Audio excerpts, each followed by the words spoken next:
Hi, and welcome to the latest edition of Meet the Mayor. And as usual, Mayor Larsen is here with us.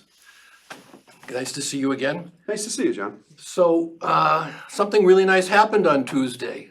Yeah, well, Tuesday was the village election, and myself and our team were reelected for another 4 years, which we're really thankful to the residents of East Hampton Village for reelecting us. We think we've done a good job for the residents. We've worked hard, and by the show of the election, I know we ran unopposed, but we still had, People still I have to vote. believe, the highest vote tally the second highest vote tally in the history of the village. So, Terrific. and that was unopposed. So Now, a friend of yours, very close friend of yours, who we've mentioned on this show several times, yes, I think sent you a message. he did. Let me see if I think, Jody, do we have that? Here it comes. Hey, Jerry. David Rattray calling to say congratulations and that you ran one hell of a campaign and I think probably redefined kind of how campaigns need to be run out here. And it's an amazing job, and I am impressed. You and Marcos pulled off an amazing one. Congratulations, and if you're looking for me, I'm at the office, 631-324-0002, or my cell. Again, good work. Well, that's nice. We've Well, I have to tell you something funny about that. That message was actually from 2020 when we had the first win. first win. When it was a very contested election, if people don't remember, and the people that had been in power for 30 years, we kind of overthrew. And prior to that message that he left, he actually wrote really horrible editorials about me in his paper. So I was really surprised after that election to get that voicemail, and I've kept it all this time. And we thought it would be fun to play now. But the funny thing is, he left me his number and his cell phone number. And I've called them many times, and I've never gotten one return phone call Really? from him in 4 years. Not one.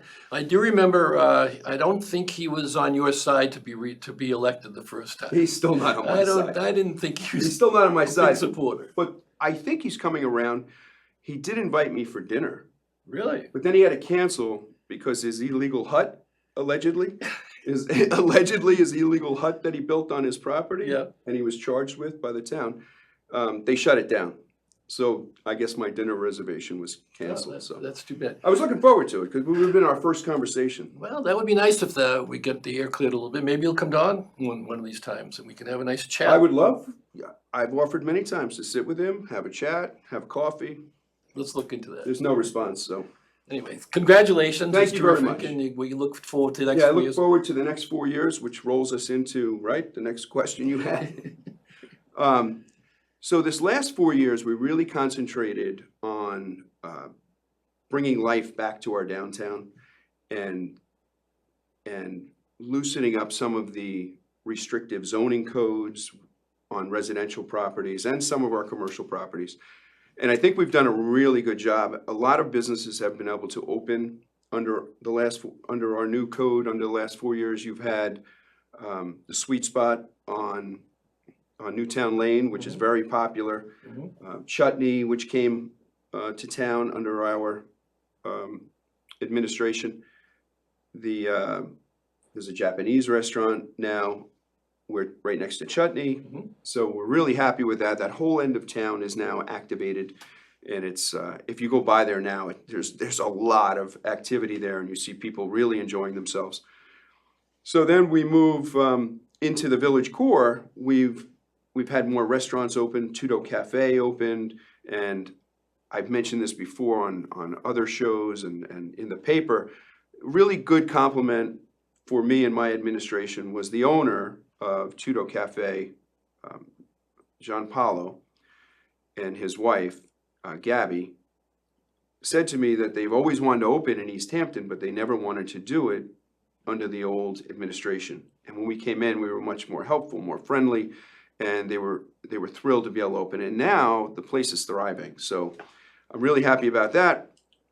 Jay Eastman, who's a terrific landlord for village residents, mom and pop stores. He's kept rents low, and he's done a whole renovation in the back parking lot. And if you haven't seen it, right next to Starbucks, if you haven't seen it, you need to walk through there. He's done a magnificent job. And that's gonna have a nice candy store, ice cream store, and a little burger place, and they should be opening next week. That's good. And the reason that they're able to do these projects is because the village board is allowing them to put their septic system in our public parking lot. So we're granting easements at no charge to allow them to put that there, to allow these food establishments to open. And it's really working well. It's really, you see people everywhere now. And the farmer's market is continuing in the park. We've just done a whole renovation of the boys' baseball field in the park. It's really, everything's coming together really nice. It really is, you know, I've I've gone by all the places you've talked about, and the transformation is really fantastic, I gotta tell you. No, thanks. It's really, Thanks. it's really It's really interesting. exciting to walk around and you see people again enjoying themselves and people sitting outside having dinner and lunch. I mean, it's really, it feels so good to walk around and see it. And I'm so glad to be able to do another 4 years, because now I want to start focusing on quality of life issues that residents are going through. Whether it's noise, we already have, you'll see today, our today's board meeting, we're tightening up our noise ordinances. We're working on traffic calming solutions, and over the last couple of months, we've had the police chief really focusing on traffic enforcement on our back roads. Speed enforcement signs have gone up. I think we put 10 of them on different roads in the village just to make people more aware of their speeds. And we're trying to bring those all down. What we're trying to do is stop people from using the back roads as bypasses. Dunmere and Further Lane are a great example of roads that are used as a bypass, because you can bypass the entire village of East Hampton and Amagansett by going on those roads.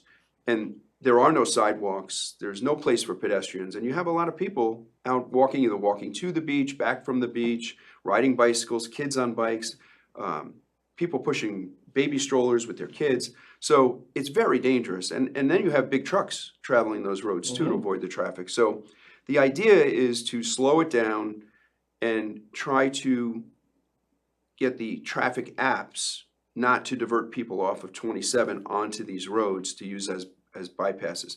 There's a lot of us who already know the roads, but there's a lot of visitors that don't know the roads, yet the traffic apps are pushing them onto these roads. Right. So if we can change, for a lack of a better term, the mindset of these apps, we could stop that from happening. Yeah. Well, you know, been here a long time, so we know the back roads too. Right. And so I use all the roads you're talking about. I'm guilty. No, But I am I too. noticed that I am a lot slower, and those speed bumps and stop signs have changed the mindset. Right. When I drive through there, I'm much more aware of, hey, listen, you know, I gotta take care of this.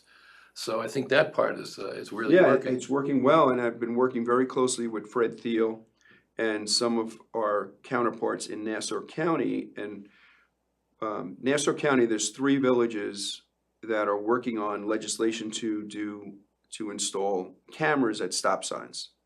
So they invited, with Fred Thiel's suggestion, they invited East Hampton Village to be part of that legislation. So originally there was going to be 4 villages within Suffolk County as a trial period that the state would allow us to install cameras at stop signs to enforce the stop signs by photo, which is a change in state regulations. So if I drive to the stop sign and I start to roll through, I'll be caught on camera. You'll get a summons. Oh. I think it was a $50 summons you would get in the mail. And again, if we install these stop signs on our back roads and we have these cameras, it'll really deter people from, you're not gonna save a bit of time. Yeah. So, and you might wind up getting a fine. So, I think there's a rhyme in there somewhere, but Save so words. that's kind of what we've been Cost working you a on. dime to save time. Right. There you go. So the Fred has been terrific. Unfortunately, he's leaving office. Yep. And his counterpart, whoever that may be, who wins the next election, will hopefully pick up that ball and keep going. The other part of it is enforcement with cameras for speeds, for speed enforcement. And Fred is also helping us with that.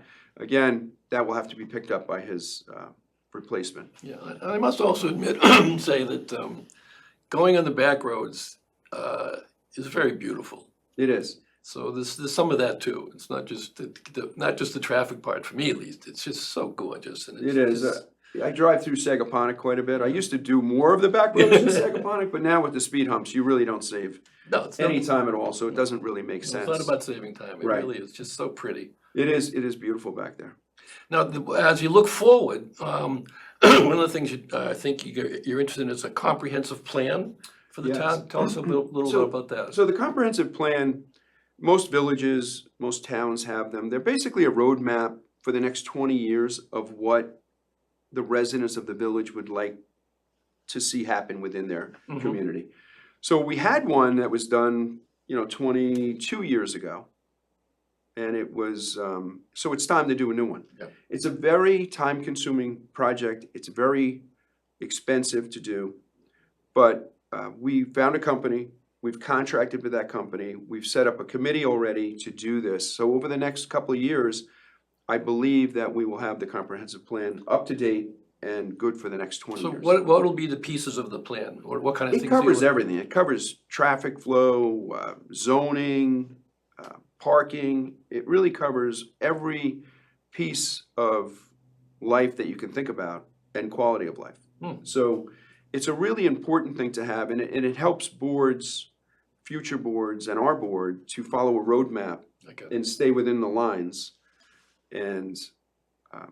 And people criticize me a little because we don't stay within the lines of the current plan, but that's because that plan is over 20 years old and things change, Mhm. and we need to adapt and change as well. Sure. No, I think, for plans are plans Exactly. and things change. It's a and you- plan. And you have to adapt. It's like an estimate. Yeah, It's exactly.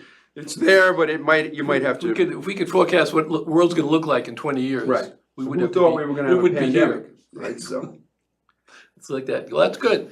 Now, the other thing that's happened recently, and another thing we've talked about endlessly, it seems, is the ambulance situation. yes. And lately, it looks as if everything you said was correct, and that the judge threw out the other folks' suit against the town, the village. Correct. So I'm not gonna go into the whole thing again because it's very confusing and very time consuming.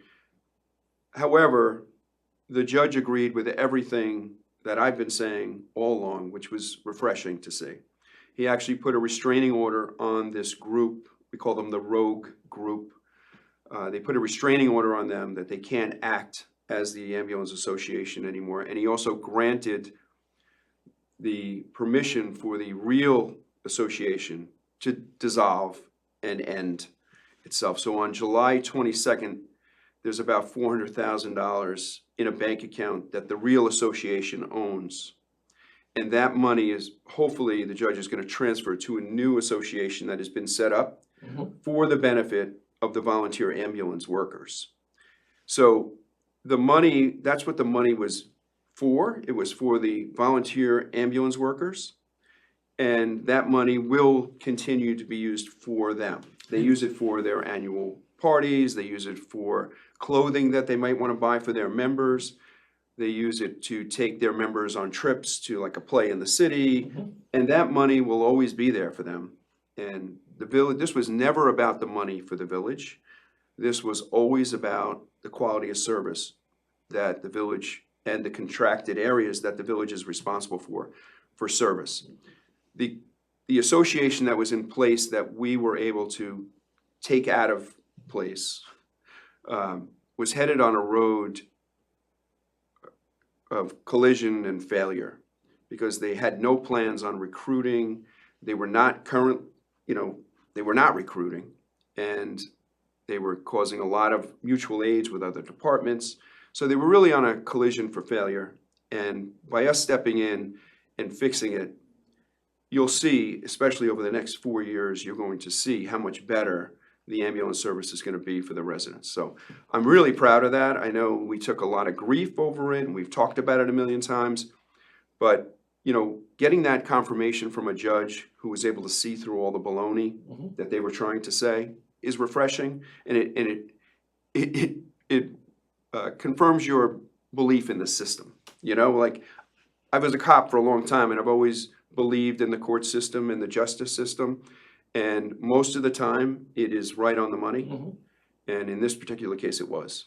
I know, because you've talked about it again a lot of times, and those are the things you talked about, and you were hopeful, as I remember, that this would become adjudicated. Right. And that the truth would come out, which it seems to have. Yes. So I think they have the ability to appeal, but my sense is they won't. Yeah, even their lawyer, who's a little misguided, said the appeal would be very difficult. He said that in the paper. So I'm assuming they're not going to appeal. But again, we're prepared to fight any appeal that comes our way. I feel very strongly about this. I know our board is unanimously supportive of what the Ambulance Association is doing and supportive of the new Ambulance Association. So we're willing to fight. We're all united, and it's up to them. The ball's in their court now. Well, hopefully this is the end of that saga. I believe it is. But there'll be something else next year. Hopefully not. The other thing that was going on, you had two separate meetings about the closing of restaurants and things in the evening, part of which was, I think, brought upon by this notion that it might be a private club. This company called Zero Bond wanted to come into the Hedges, I think it is. Correct. And then you guys had a couple of meetings and changed some of the bylaws. You want to talk about that for a minute? Yes. So we, and I mean the village board and members of our village have been hearing that private clubs, whatever, it doesn't matter what the name is, are looking to buy one or two of the inns that are on Main Street that all are within residential areas. They're all non-conforming uses because they were here before zoning code, but now it's residential area and they're businesses within residential areas. And I've always supported the inns. I think they're a huge part of our history and our community, and I don't think it's something that should be taken away from the public.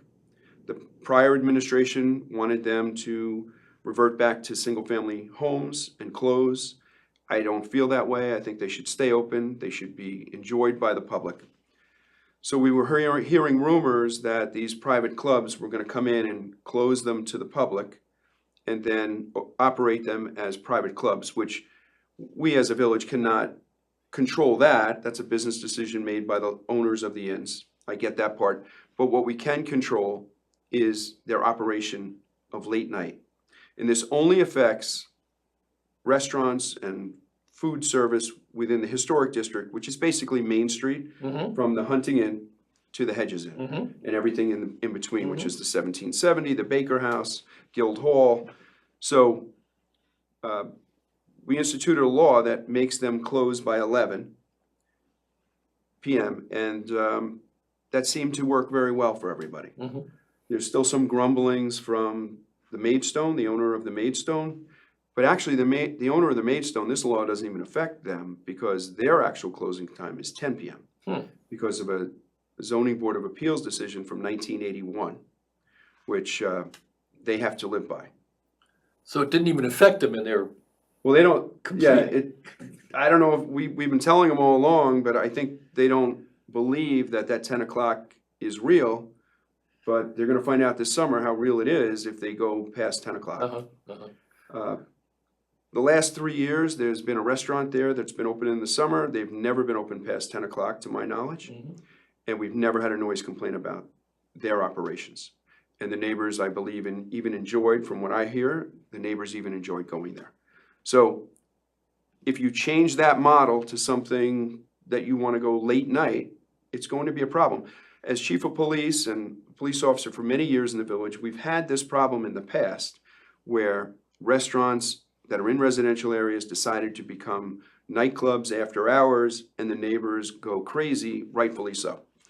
And as chief, I fought that, and I'm certainly, as mayor, I'm going to continue to fight that. And people have criticized me, saying, oh, I thought you were so pro-business, but I am pro-business in the business core. I'm not pro-business when you're going to do something that's going to disrupt the residents. Well, and they're still So- in business and they can do business. And you're, you know, and I was at both of those meetings and I did hear some similar things. I always try to put myself in the position of a resident. Mhm. I mean, I am a resident, but Resident of a there. resident who's possibly affected by something negative, and I wouldn't want that next to my house. So it's just, And I guess there was the Guildhall and a couple others said, well, what if we have a party that goes past midnight? right, because originally we were trying to do a 10 p.m. closure. And then at the first public hearing, we received that input. Mhm. And we came back the following month with the revised Mhm. to 11. And that seemed to appease everybody. 1770 House, the Hunting Inn, Guildhall, the church, everybody seemed happy with that. And so far, we passed the law. So far, we haven't been sued. That doesn't mean we're not going to be.